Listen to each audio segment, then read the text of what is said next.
মা তো বলে সব জানে। বাবা ফটো তুলছি। বন্ধুরা, আপনারা ভালো আছেন? আমি ভালো আছি, আশা করছি আপনারাও ভালো আছেন। যে যেখানে আছেন সুস্থ আছেন। রাখির ছোট্ট সংসারে আপনাদের সবাইকে স্বাগত জানালাম। আজকে দুপুরবেলা চলে এসেছি, দেখলেন তো যে ফুল গাছগুলো দেখিয়ে দিলাম উপরে। ওখানে একটা যে প্রথমে যে ফুলটা দেখিয়েছিলাম, ওই ফুলটা যে কী ফুল আমি জানি না, আপনারা কমেন্ট করে জানাবেন। আর ওদিকে আমার বোন চলে এসছে, বোনের 2 মেয়ে এসছে, আর আমার ঠাকুমা এসছে। আজকে ভাইয়ের বিবাহবার্ষিকী, আমার পিসির ছেলে, ওইখানে সবাই যাচ্ছি। চলুন সাথে থাকুন, কি হয় দেখতে থাকুন।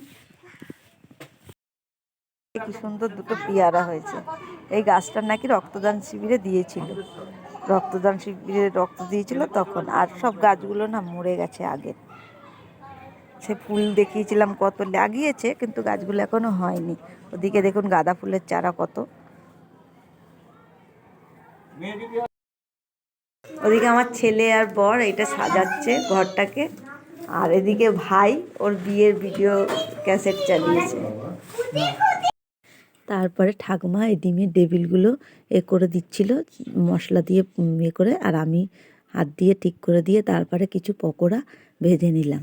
এই যে কাকা মেখে রেখে চলে গেছে, কাকার অন্য জায়গায় কাজ ছিল। আমার কাকা জানেন তো বিয়েবাড়িতে রান্না করে, আর আমি এগুলো সব ভেজে ভেজে তুলে দিচ্ছিলাম। আর আমার বড় দিক থেকে ভিডিও করছিল আর করছিল, তাই জন্য আমি হাসছিলাম। আমার পিসমশাই সবাই দাঁড়িয়েছিল, আর আমি এগুলো ভাজতে শুরু করেছি। ওই দেখুন আমার ঠাকুমা বসে বসে করছে। আমার ঠাকুমা সর্বস্ব কাজ মোটামুটি টুকিটাকি করতে পারে। আর এদিকে দেখুন ইতু পুজো, আমার পিসি বাড়িতে এটা ইতু পুজো হচ্ছে। ওরকম কীরকম ঘটে ঢাকা দিয়ে। আর এই ভাইয়ের বউ আর কেক কাটছে, ওদের বিবাহবার্ষিকীতে গিয়েছিলাম। আর সবাই এই যে সেল টেল ফাটাচ্ছে আর করছে।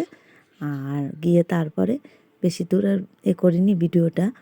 তারপরে চলে গেলাম খাওয়ার ওদিকে যেয়ে দেখলাম সবাই চেয়ার টেবিল পেতে দিয়েছে। ছবি টবিও তুললাম কিছু, তোলার পরে দিকে চেয়ার টেবিল পেতে দিয়েছে, ডাকছিল, তাই ওখানে গেলাম। ওইখানে ভিডিওটা শেষ করে দিলাম।